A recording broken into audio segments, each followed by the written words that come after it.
bangko. Hindi ako bangko. Hindi ako bangko. Alkansya lang ako. At isang beses nyo lang ako pwedeng pakinabangan.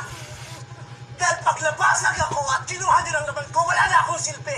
Yun ako ngayon. O ano ngayon? Durog na ako. Ubos na ako. Ano pa ang silbi ko ngayon? Di ba wala na? Wala na akong silbi. Totoo, ate. Kaya nga ginaganyan-ganyan niyo ako ngayon kasi wala na akong silbi, di ba? Kaya nga sinasagot-sagot mo na ako kasi wala na akong pakinabang. Tama na, ate. Ate. Ate. Ate, tama na. Ano pang pakinabang ko? Hindi ko na alam kung ano pang parte ko sa pamilyang to. Ano lang silbi ko pagkatapos kong maging breadwinner? Kala ko breadwinner ako.